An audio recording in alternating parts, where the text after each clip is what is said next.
sunshine day. Feels like fall. Everyone looks warm and cozy. This is very loud.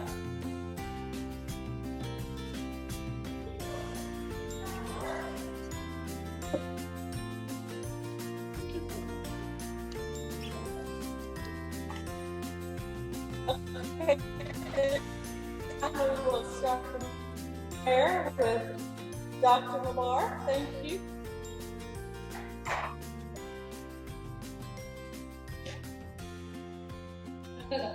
No, we needed you step out a couple of years and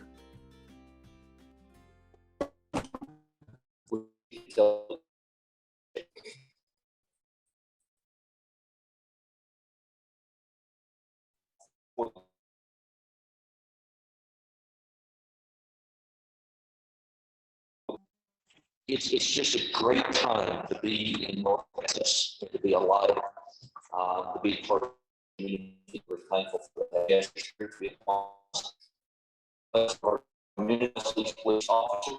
We honor them for their service.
And we will be honored with our past president introducing our guest today. Thank you, Robert. We have a lot of guests with us today. We have Lieutenant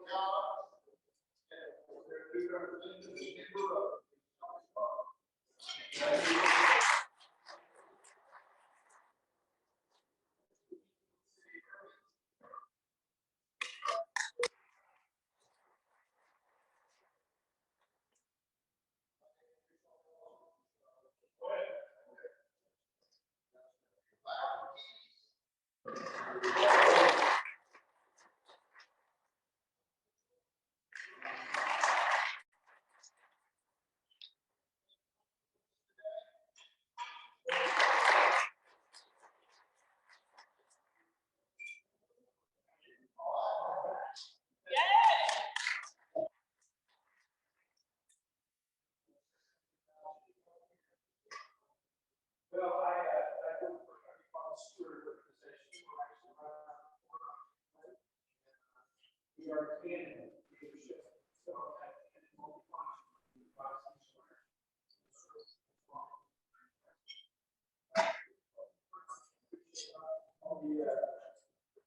John, partnerships that are here.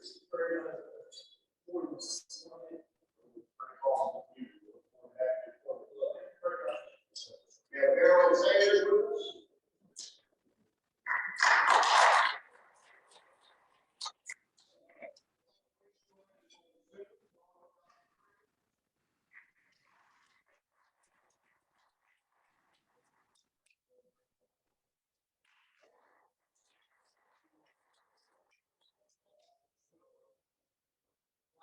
your four votes. You have just the Yates.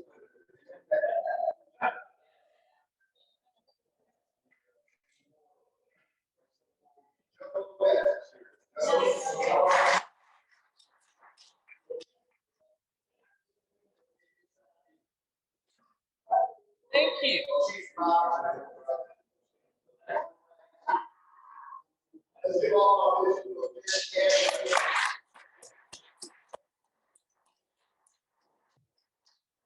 I believe Ed had something you wanted to share with Salvation Army.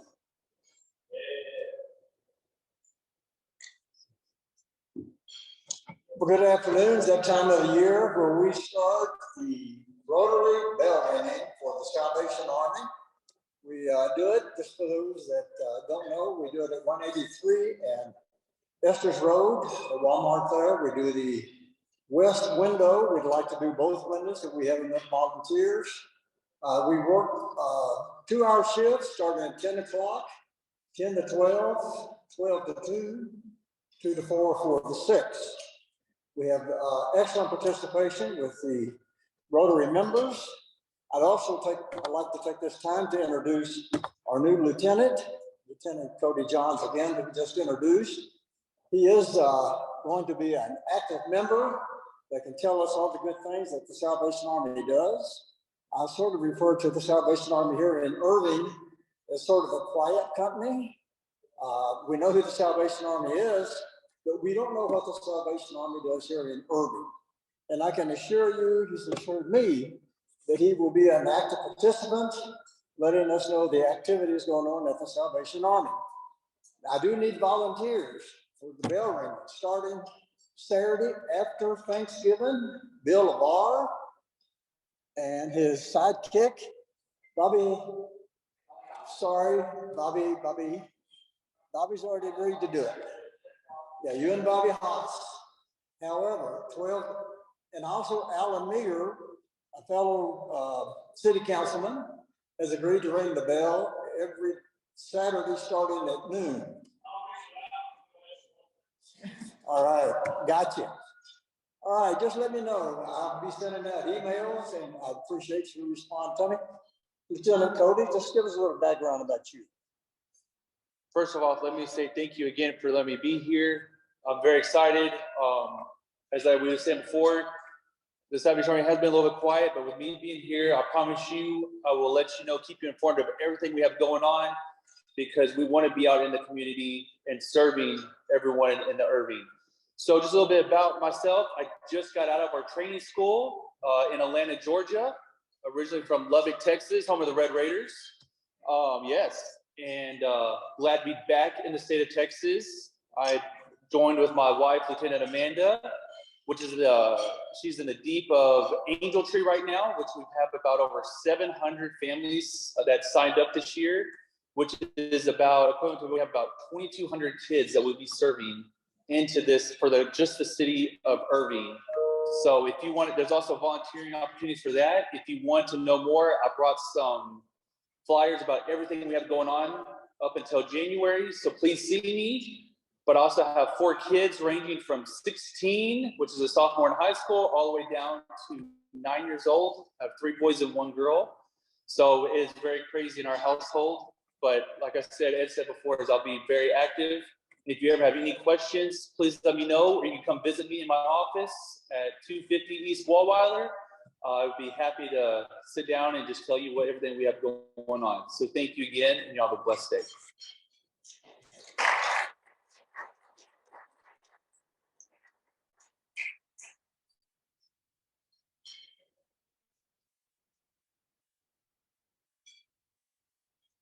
Okay, at this time,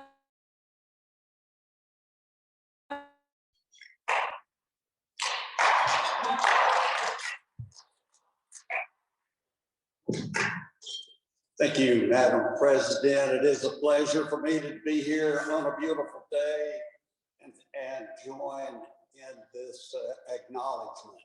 As a member of the vocational committee of this club, which is chaired by Christine Dobson, it is a real honor for me to welcome up here to the podium our own fellow Rotarian and Irving Police Chief, Jeff Spivey, Chief, if you'd join me up here. Would you like Chief Mitchell to join us up here also? No, Let him eat. Okay, good. I'd like to ask Mayor Pro Tem and Acting Mayor Kyle Taylor to join us up here, and President Linda, if you would join us up here for this presentation. So this program started in 2018 when the chief and I were discussing what could we do to acknowledge our first responders and our men and women in blue. So it's a great program for us. So help me welcome the chief. And Chief, it's all yours.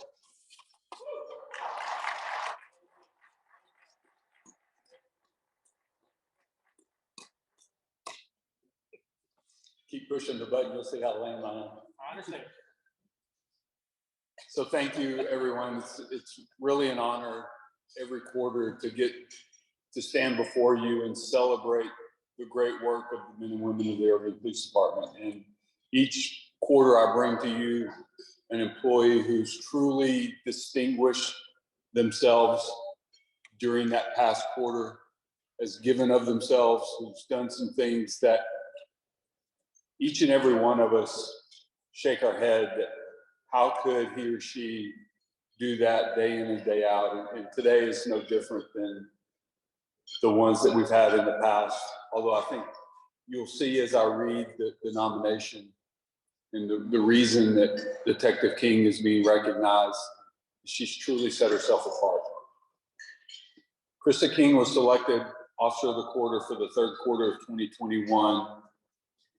Over the last several months, she's been tasked with several complex cases. So Krista is a detective in our Criminal Investigations Division. She investigates crimes against persons, meaning she investigates offenses involving assault, sexual assault, homicide. So these cases have really stood out as other than routine. The first such case was an investigation and arrest for continuous sexual abuse of a child, distribution of harmful material, and trafficking of a person. As the investigation progressed through interviews with those who knew the suspect, it was apparent that there could be other victims. Detective King, with the help of media affairs, did a press release which she informed the public and asked for any potential victims that we had not yet identified to come forward. Since that press release, Detective King has submitted 14 more supplements identifying 14 additional victims of this suspect. A second major investigation involving the murder of a 3-year-old boy by the mother's live-in boyfriend. During a lengthy and intense interview, the suspect confessed to striking the child with his fist, which resulted in the 3-year-old's death. And I would like to add a little bit to that. I happened to be down in her office the day she was conducting the interview. The technology that we have allows us to sit and watch what's going on in the interview on the computer. And her partner had the interview pulled up as she was in there doing the interview. And so I stood there for about half an hour watching her walk through this interrogation of this suspect who had committed the most heinous of crimes that you can imagine. And the professionalism and the calm and the direction that she used to walk this suspect through, ultimately confessing to this crime, was something that I found truly remarkable. The third notable event that Detective King has been a part of was the coordination of the memorial for a retired police officer of ours, Jesse Bowman. Chris is a member of what we call our family support team. The family support team is an extra duty that you take on, you volunteer for, where you serve in the capacity for the department to help families who lose loved ones who are a part of our organization, or God forbid, the death of one of our own in the line of duty or after they've retired. Officer Bowman had retired from us the previous year and ultimately passed away this last year due to COVID. Krista stepped up as part of the family support team. and was tasked with coordinating and assisting in the planning of his funeral. And it wasn't just as the family support team. You see, Detective King was also a close personal friend of Officer Bowman. So she coordinated with the family and the different entities involved in the service, and was mostly done on her personal time. These are just examples of the effort that she puts forward with no expectation of reward. She's maintained an excellent attitude throughout and is always willing to help her fellow detectives. She's truly an outstanding team member. And the Irving Las Colinas Rotary Club is recognizing Krista today. Chris, if you would come up.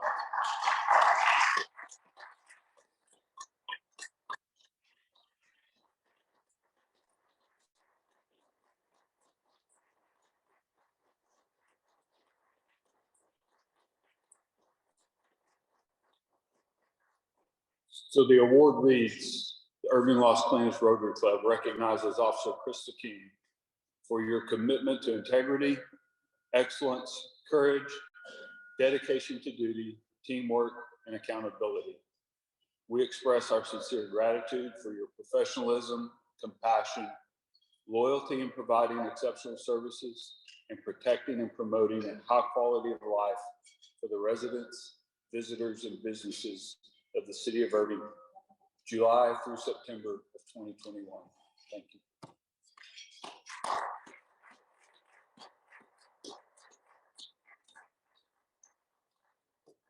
Photograph, okay? Yeah, photograph would be great. Somebody. Did you take a photograph? Yeah, do you have a camera? I know you do. We'll step up front.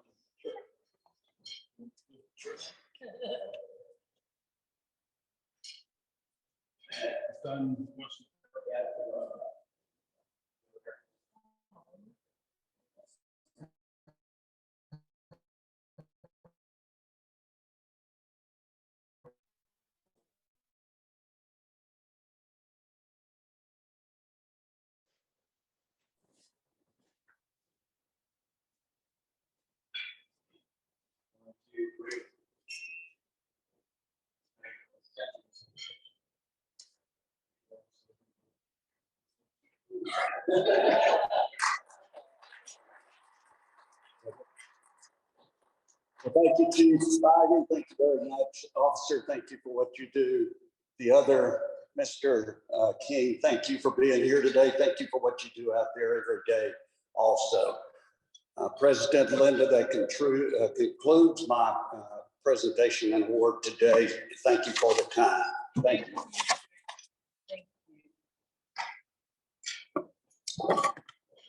Well, we're always happy to recognize our leaders that are out and about helping all of us to feel safe, be safe, and also trying to help those that did wrong to do better. So thank you for all that you do. We have some activity for today's meeting, and anyone that would like to help, you may go to the back of the room and listen to the presentation, but we have some bags that we need to fill. And how many? 5? There's still 100 bags of homeless, but if you could just find one person to take the bag and maybe stuff my bag. All at the same time. Excellent.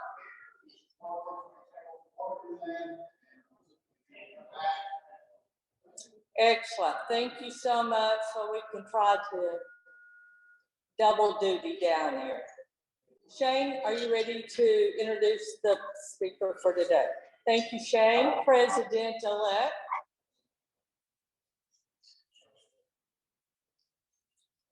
Good afternoon, everyone. It is my honor and privilege to introduce our speaker today. Merlyn Sayers is the CEO of Carter Blood Care, and we can't stress enough the importance of blood donation, especially in this time of pandemic. So I encourage everyone that is able to consider giving blood, and without further ado, I present to you our speaker.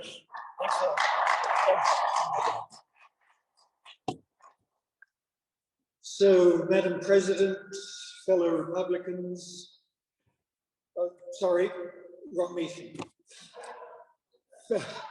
Madam President, fellow Rotarians, I'm going to speak to you about Carter Blood Care. Probably all you might know about Carter Blood Care is from the occasional neighborhood centers that you pass.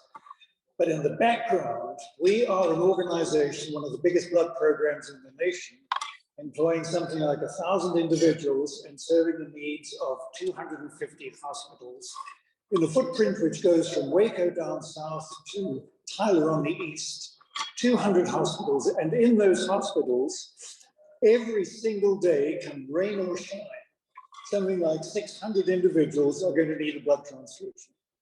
So the number of transfusions to support the people in the hospitals that Carter serves is something like 1,000 transfusions a day. What I want to do is just dispel a few of the myths that are associated with blood banking. I think myth one is we are not the American Red Cross. If you were to ask John or Jane in the street what the American Red Cross does, one of the answers would be, well, they're the blood transfusion organization. Not true. We are community independent blood programs throughout the state of Texas. In fact, when I joined Carter some decades back, I learned very quickly that if you were an American Red Cross blood center, you reported to Washington, D.C. And that is not the Texan way. I learned that very quickly. I report to a local community board made up of individuals who really want to ensure that the best transfusion service is available to people in the 250 hospitals we serve. One of the other myths associated with blood banking is that we're always on appeal. Now, that's not exactly true, but here's the issue. You cannot stockpile donated blood. So in good times, when people have got something other than Thanksgiving or Christmas or New Year to celebrate, when they've got time to donate, we can't make sure that all those donations during the good time are stockpiled. Blood has a shelf life. You cannot stockpile it. Here's another myth that I wanted to dispel. I'd say once every year, it's usually a cub reporter from one of the newspapers who's doing some research, and he or she comes across the observation that Carter sells the blood that they get free. So then the cub reporter comes along to Merlyn Sayers' office and says, well, Doc, I understand you get this blood free, it's all donated. What are you selling it for? So let me give you the background to that. And here it is. Those 1,000 people that work for Carter Blood Care, they are not charity workers. Getting blood around the community, our vehicles travel something like 2 million miles a year. The gasoline is not free. We have 27 neighborhood centers that we lease where individuals can go and donate. Those leases aren't free.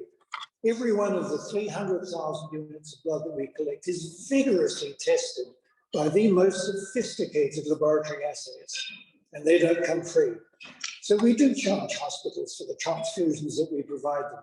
We would not be able to provide them free because it costs a lot of money to make sure that a patient gets a safe product when he or she needs it. One of the other things that the newspaper reporters are quite often keen to say to me is, come on, Dr. Sayers, why don't you just use artificial blood? Let me be emphatic. There is none. There is no such a thing as artificial blood. Military research scientists have been looking for decades for artificial blood. Can you imagine how useful that would be on the battlefield? You just take it out of a medic's backpack and transfuse it. They have not been able to make an inch of headway into developing artificial blood. Blood has to be the real biological product that all of us have got circulating.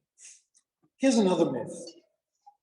The blood that we send out every day to those 250 hospitals, those 600 patients, in the main, it's because of accidents. They're all accident victims. Untrue. Totally untrue. Most of the blood that we send to hospitals goes to the victims of cancer. And why is that?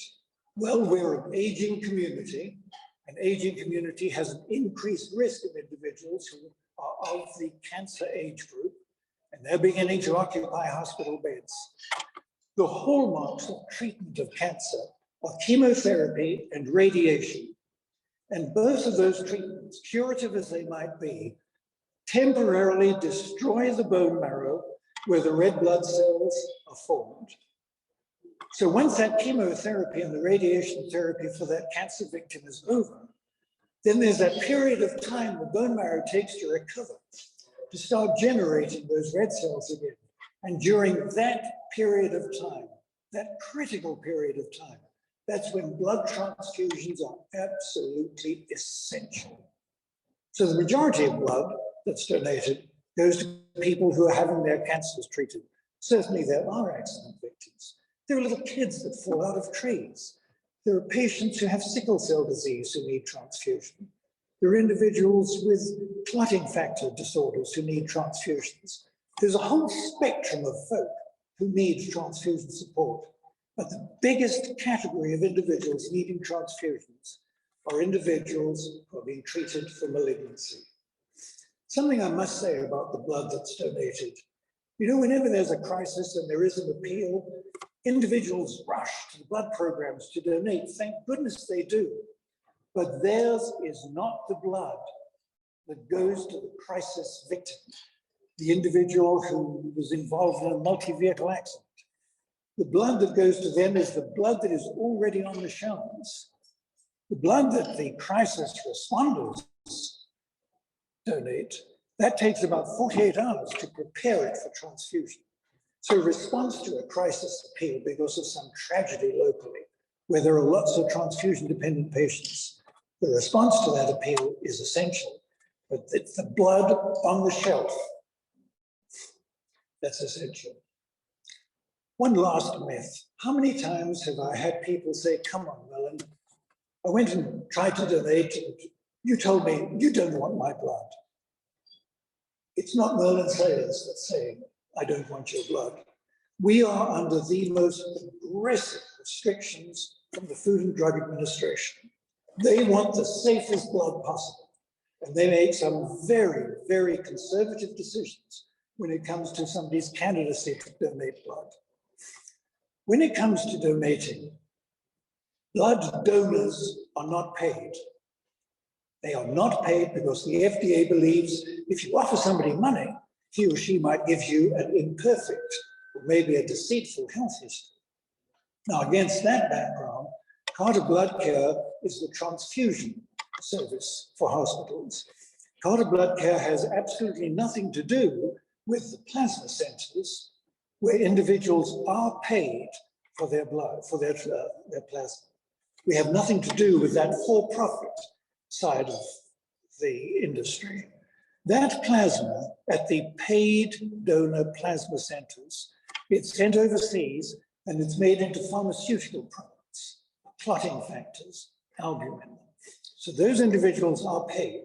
Those paid plasma centers are sometimes confused with our volunteer centers, but we are totally, completely, and utterly separate. Before this begins to sound like a sermon, and those are reserved for different days of the week, I would just like to say this. Please do consider being a blood donor. And it gives me an opportunity to say how deeply indebted on behalf of all those patients we are to the members of the force who so strongly support blood programs throughout Texas. Our sincere thanks. You may not be able to be a blood donor because you're on medication or you've had previous health problems. If you can't be a blood donor, be a recruiter. Tell family and friends the importance of blood donation. Tell them that there are anywhere between 600 and 800 people a day whose very lives depend on transfusion. I don't want to sound maudlin about this, but when we say that Carter Blood Care saves lives by making transfusion possible, that is indeed the truth. There are people in hospitals today who without a blood transfusion would not see the night through. So this gives me an opportunity to say from the bottom of our hearts, of all of us at Carter Blood Care, for all that Rotary does to support blood programs. Our sincerest thanks. If you can't donate, recruit. Remember, blood is absolutely vital. It's a life-saving biological product. Of all God's creation, I can think of nothing more miraculous than blood. Let's share it. Blood is something that all of us, and in particular Rotarians, it's something that all of us have in us, and we have enough to share. Many, many thanks indeed.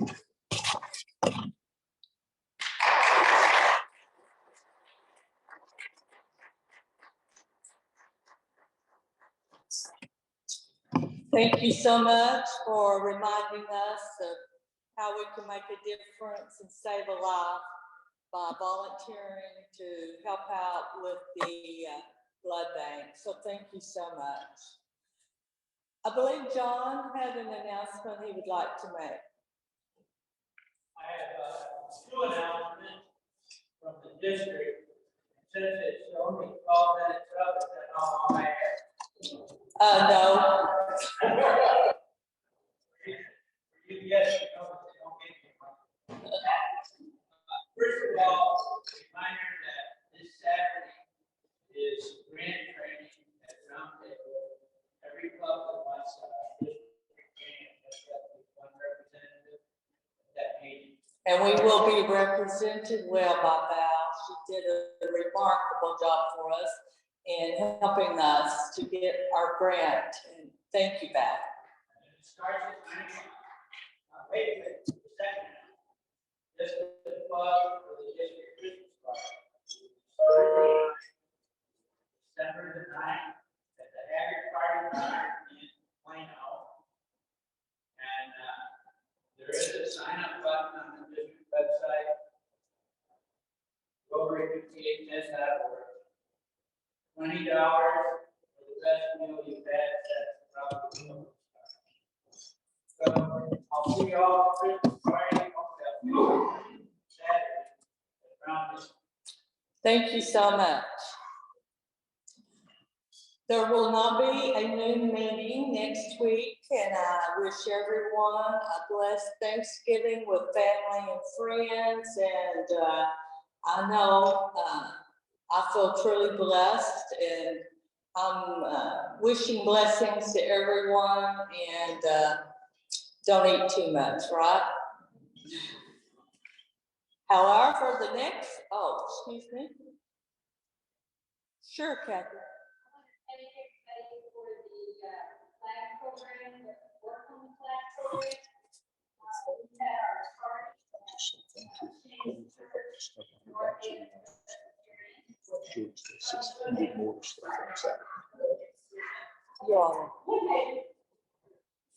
Y'all step up there. it was very, very good, very, very nice. We had about 75 kids, their parents, and their leaders all come together, and they did a great job. Richard, I don't know how we would have done without you. These tables and chairs that were put up, set down, everything was great. And I really do appreciate the support of the Rotary Club, because I think those people really.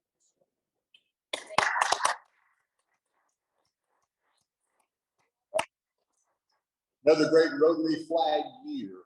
So we can breathe a little bit until early spring.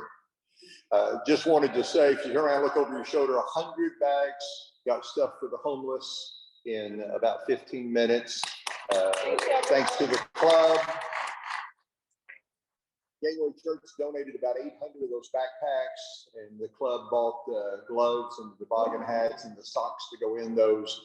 We got some other supplies. Linda donated some water bottles for those. We got almost 700 more that are going to be stuffed on Saturday. So if you're interested, you can check with Jordan about that. But total about 800 winter backpacks to go out to the homeless thanks to this club. Thank you. Remarkable. That's making a difference. I love it. The following week, not next week, the following week, we will not have a new meeting.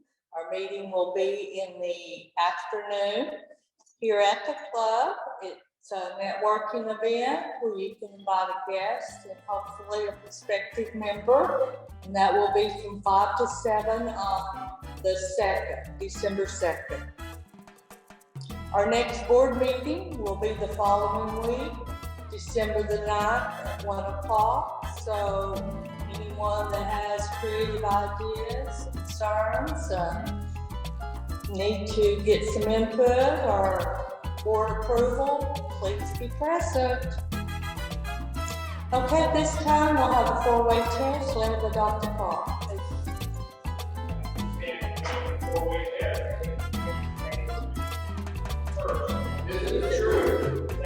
Is it fair or false?